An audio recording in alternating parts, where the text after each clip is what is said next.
Well, happy Aloha Friday. Thanks so much for tuning in here to Spotlight Hawaii. I'm Ryan Kalesuji, joined by Yunji Denise. Yunji is joining us, as always, from Honolulu. I'm actually in Columbus, Ohio, following the Hawaii Rainbow men's volleyball team as they take on BYU for a national championship. We're actually going to be speaking to head coach Charlie Wade later in this program, so stay tuned. But first, we have another guest that we'd like to get to. It's the Biki and Bo show here today, Yunji.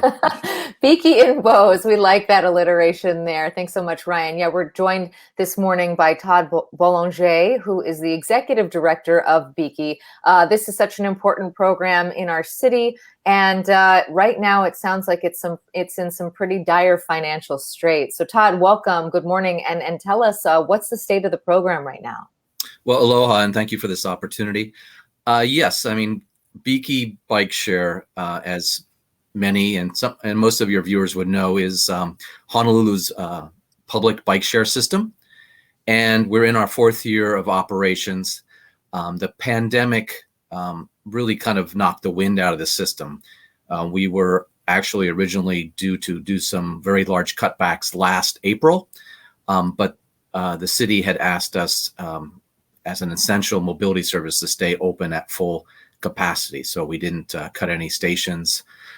We didn't cut any bicycles. And so for your viewers, we have our system is generally about 1,300 bicycles spread over about 130 odd stations throughout urban Honolulu, from Iwalei all the way past Diamond Head up into KCC and Kaimuki.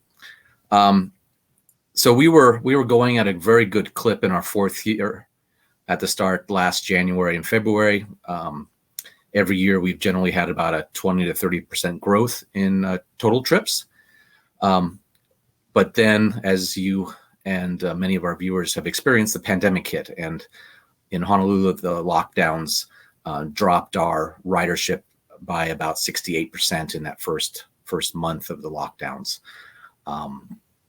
So overall, over the year, we had about 50% of the trips that we had previously had versus the year 2019. So as an example, instead of the 2019 total trips of about 1.4 million trips for the year, we were just over 700,000 trips. So just about half. Our growth, we had expected 2020 to be even a bigger growth year than 2019. So that 1.4 million trips should have been probably 1.8 million trips based on past growth. So that's where we are. And as many of our members know, we've reached out to over our 44,000 current customers to say, hey, just let your city council member know how important this public bike share system is to you to get around Honolulu, and let them know and share your aloha. Our friends at Blue Planet have graciously started a petition to support that effort. And if you go to change.org and just type in Biki Bike or Mayor Boulanger, the petition will come up. It's live. And so definitely, if you're interested in helping Biki, do sign the petition. We're at just below, I think, 1,800 signatories right now. So it's doing very well for just being up for 7 days. And Todd, have you had any of those conversations or any correspondence with the mayor's office, the administration, or the council members? We know that in prior administrations, in the Caldwell administration, there was a big push for bikes and this bike sharing program, the bike lanes that have been added in and around the city and county of Honolulu. Have you heard any of the same response and maybe just any sort of positive notes coming from this administration with Mayor Boulanger? Oh, definitely. I mean, if you look around, the Mayor Boulanger's team has just recently opened the Ward Avenue protected bike lanes. And so there's definitely continuing momentum for supporting cycling as a transportation mode. Even last, 2 weeks ago for Earth Day, the city came out and released its 2025 climate action plan. And Biki really fits into that. If you have a chance to look at the city's climate action plan, it's some very, very progressive, but also basically important objectives to meet to protect the resiliency and the current lifestyle on this island. And Bikeshare helps by avoiding for every trip that a person uses for Biki Bikeshare or a private bike, you're not releasing global greenhouse gas emissions into your neighborhood. And so Biki really fits into that plan. And instead of cutting back Bikeshare, the city should be and will be tripling down or doubling down on Bikeshare just to, fulfill the objectives of that critical plan for the long-term viability of the city on Oahu. And the mayor's office has communicated that they're very interested in these discussions. We have been coordinating and discussing with DTS, Department of Transportation Services, and our partners have been reaching out to council members and other partners with the state and also at the federal level. So we're kind of touching upon all levels to see what short-term and also possibly long-term plans could be implemented for, tighter integration of Biki Bikeshare as a public mobility mode on Oahu. Most Bikeshare systems in the U.S. are public systems. Bikeshare Hawaii, the nonprofit, was set up by the city back in 2014 to kind of test the concept of Bikeshare in Honolulu. It was, a great unknown if kama'ainas and also additionally tourists would integrate bicycling into their daily lives. And Biki has proven that, cycling is relevant for a mobility mode in Honolulu. We've always punched above our weight nationally, being the 8th most ridden system in the U.S. in 2017, and then more recently, 2018 and 2019, being the 6th most ridden docked bikeshare system in the nation per NACDO's ranking. And what that really means is Honolulu is up among Boston, New York, Chicago, the Bay Area, and DC as a top operating and useful system. Well, let's talk about those numbers for just a second, getting back to the kind of financial support that this organization needs. I know that you've had to cut a handful of stations, to remove a handful of stations. What's the trajectory? How much money do you need in the short term? And if you don't get that financing, what happens to the system? So if the members, if you're, I guess, viewers, remember back in the summer, the Oahu Transit Service, the bus, received about $91 to $92 million through the CARES Act. Bikeshare wasn't that those funds weren't accessible for Bikeshare. So what we're looking at right now is kind of a bridge amount of funds, about probably several $100,000. DTS is kind of leading what is possible as to what that package could be. And then long-term, regarding what is next for Biki, there's some discussions about what to do. We have a public and private mix of equipment. Our operator, our for-profit operator, Secure, owns 3/4 of the equipment, and the city owns the other quarter, based on some federal funds that we, the nonprofit, were able to secure in 2018. And so part of the discussion is how to kind of better integrate that hardware and the service into the city mobility plan and services. As before all of this happened with the pandemic, and you spoke about some of the challenges that you folks are facing right now, there was a lot of talks about the expansion of Biki, of incorporating different types of bikes, and the increase in stations and the stretch and the breadth of which this program would then reach to different communities. I'm wondering now, are all of that, is that all just put on hold right now, or are you still trying to find ways to advance what the program is while also recognizing that there is this financial limitation? No, that's a great question. Prior to the pandemic, Biki, the service, the fare box recovery, was just above break even. So we were covering our operations costs, and we were also covering the $5 million bank loan that the original portion of the equipment, the 1,000 bikes and 100 stations, required. Most systems in the U.S. are funded by fully federal grants. Like when a city buys a city bus, 80% of that cost is generally paid for by the federal government.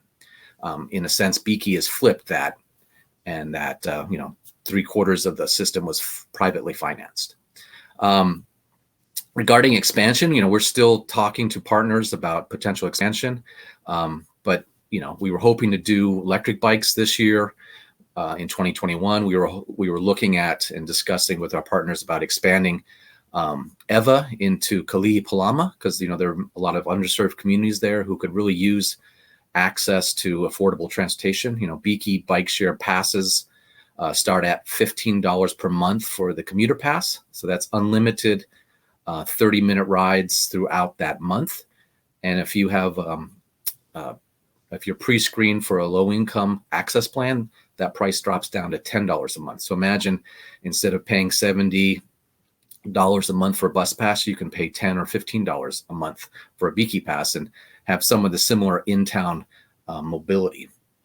And we're also talking to our partners at HECO and private developers about bringing in electric bikes, which would help us by facilitating service to some of the more difficult areas for our members to reach, like back of Palolo Valley, Monolani Heights, longer distances out EVA, and then past Kaimuki in the Cocoa Head direction.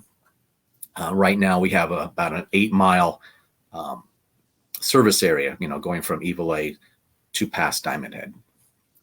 When I read your Island Voices column in the paper, it sounded like things were, sort of, you're at a crossroads, if you will. If you don't get this support, how much longer can your organization survive? Is there a chance that Biki could go under? Well, that is one of the outcomes we're trying to not reach, in a sense. There is always a chance that Biki, the bike share system in Honolulu, will close. That could happen in 3 to 6 months, depending on how our discussions with the city go and any short-term bridge funding. We hope it doesn't come to that, but after a year of operating and spending above our fare box income, so instead of having a fare box recovery rate of about 100 to 101% last year, we had about 50% fare box recovery. Most transit systems operate at about 20 to 30% fare box. And so we're still operating better than most transit systems, but we don't have with our equipment loans still being required to be paid off. That's kind of the difficulty we're having, in the sense that revenues don't cover those costs during the pandemic. We found that a lot of our members still use Biki during the pandemic. When we surveyed our members in June and July, 79% of them said that they were still riding Biki because they felt it was the most safe to them public shared mobility mode in town.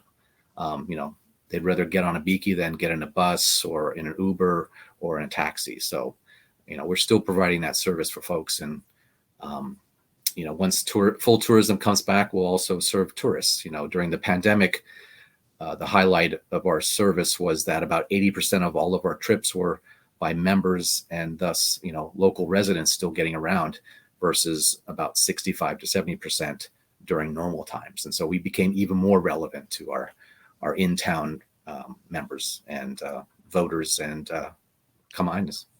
Yeah, I mean, for me, it was a great outlet during the pandemic. I'll tell you that. I was on the Biki bike fairly often.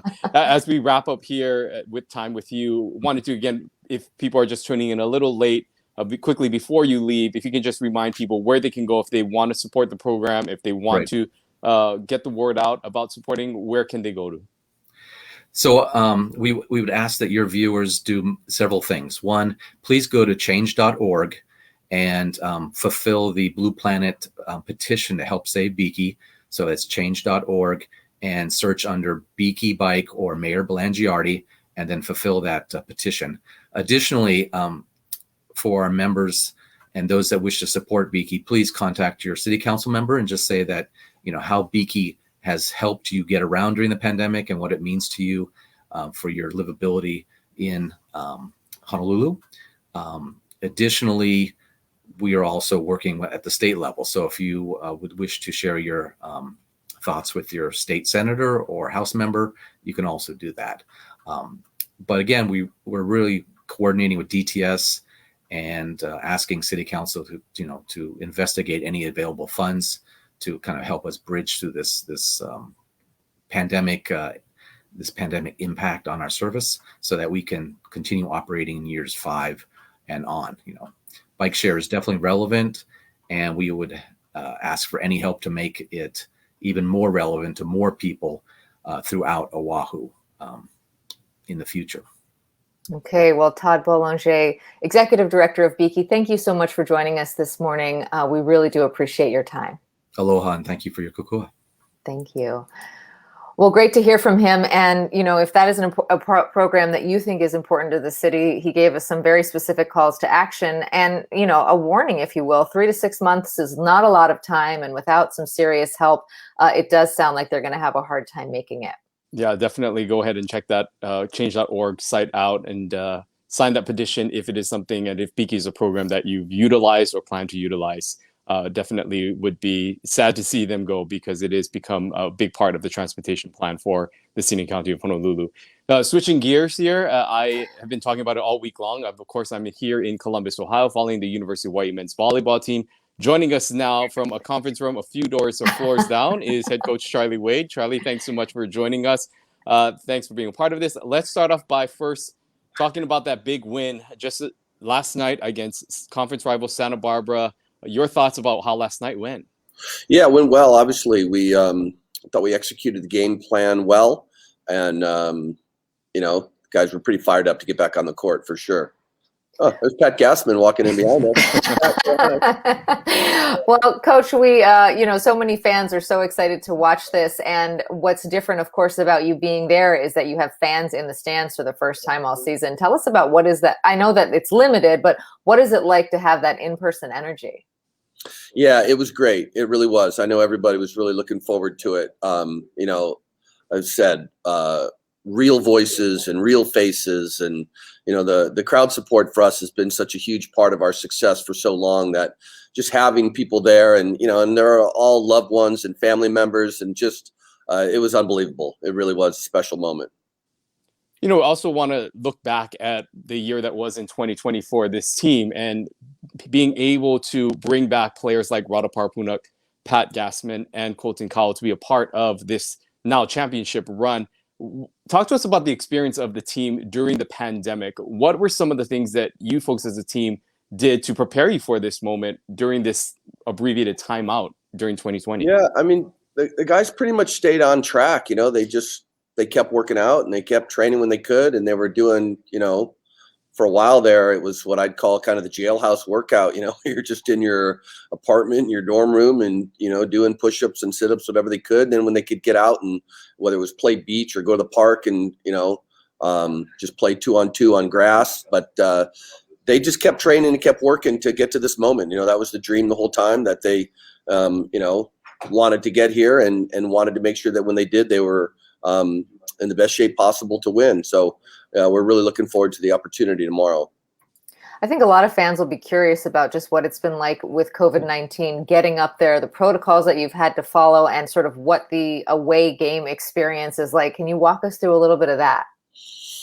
Yeah, I mean, for us, it's made pretty simple. The testing, we kind of went back and forth on whether we were going to get vans like we usually do on a road trip, or get the bus for something like this. We usually get a bus, and we're pretty thankful that we went with the vans now, because we've all been having to run around to different Walgreens and CVS to get COVID tests to return to Hawaii. We did the same thing on Wednesday. So it's just one of those things that you got to kind of navigate. But, in terms of the regular, just the volleyball side of it, they've between our administration and the NCAA, they make it pretty simple, and allow us just to focus getting on the court and playing volleyball.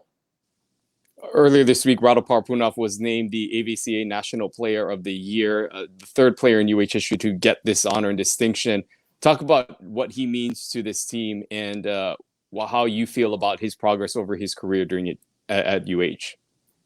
Yeah, I'm really thrilled for Rado, and well deserved. His his progress has been remarkable. His dominance as a collegiate player is, I mean, just really been significant. You know, he was clearly the best player in college volleyball this year.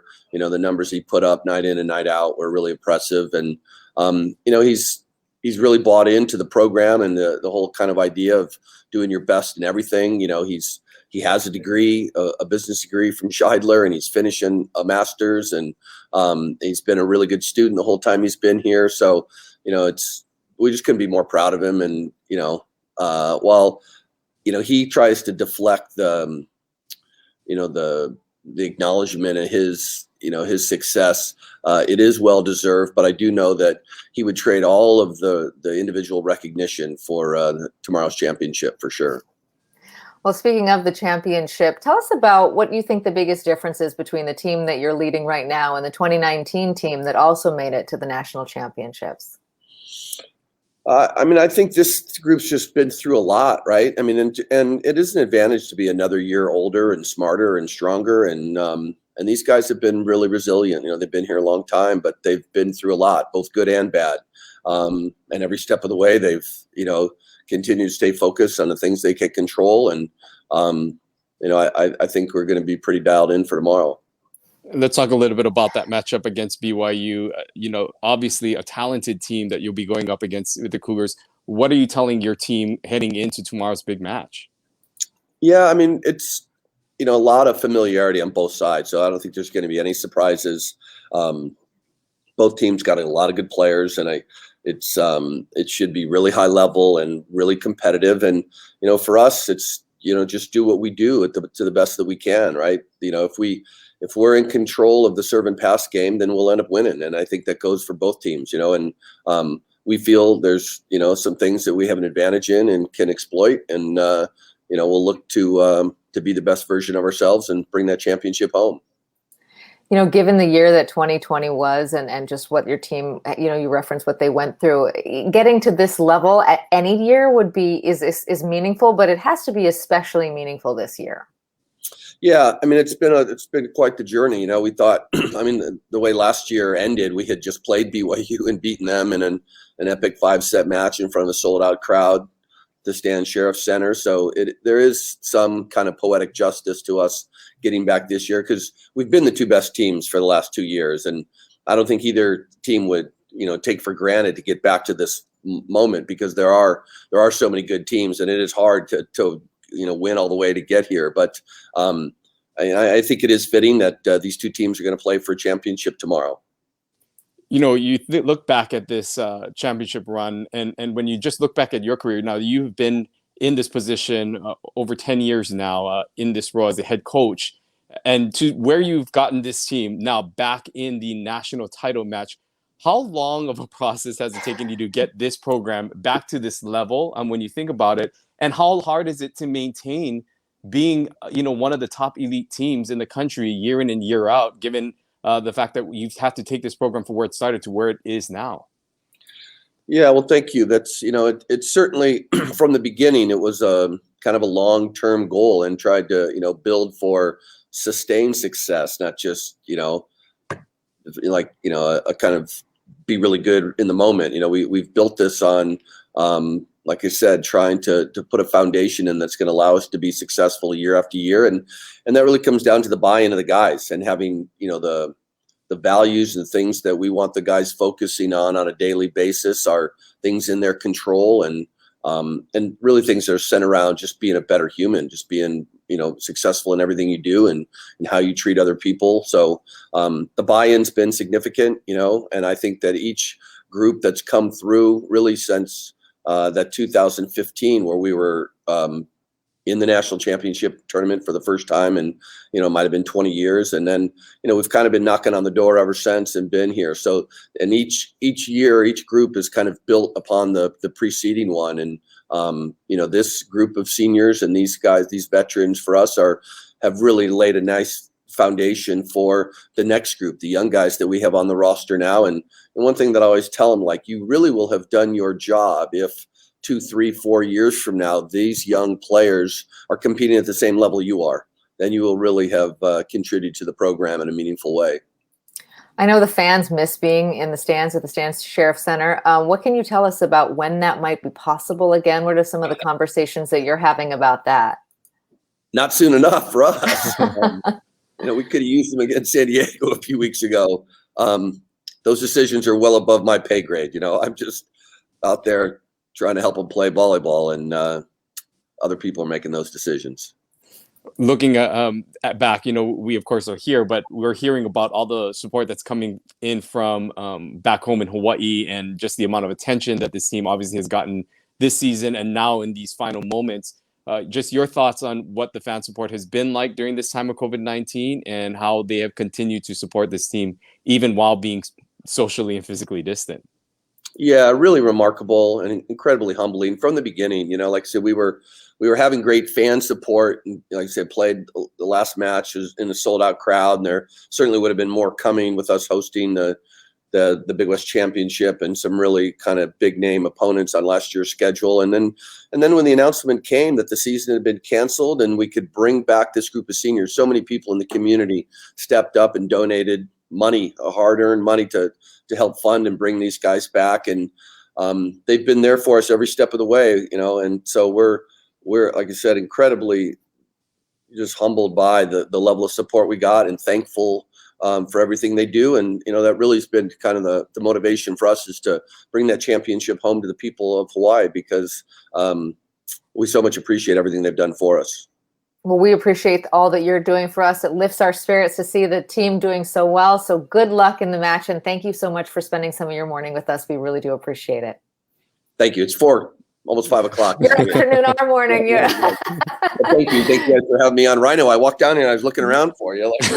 I'll see you in a few moments. There he is. I'll see you in a few minutes. Thank you I so got much. that same mirror in my room. Thank you guys. Aloha. Well, there you have it. Head coach Charlie Wade, again, on the eve of this epic matchup with BYU. Again, Hawaii will be playing the Cougars of BYU tomorrow for the national title. You can catch that match on ESPNU. It will be airing at 2 p.m. Hawaii time, 8 p.m. here on the East Coast. But a lot of people looking forward to it. Yanji, I'm getting a lot of messages, a lot of just shout outs, and people really looking forward to seeing this matchup and hoping for the best. Yeah, and we got to ask you, what was it like just to be watching that game and to see them, at that moment when you knew that they were going to advance? Yeah, it was a little bit of both, because I'm here working, and so we're doing a lot of the behind the scenes thing. But I think it was just a relief knowing that they were going to be given this opportunity again to be able to compete for this national title. And I will say that one of the things that I've noticed about this team is just how dialed in that they are. They are extremely focused. They aren't being distracted by anything else that's happening. They recognize what needs to be done. And they're just a great group of guys. They all get along with each other. They seem to keep things light. They're not too tight and just worried about this matchup. They're having a good time, but they understand what this means for the school, the institution, and the state. And they're taking this responsibility very seriously. So we're all looking forward to that match tomorrow. Yeah, fantastic. Thank you so much for getting Charlie on our show this morning. That's so awesome for us to see.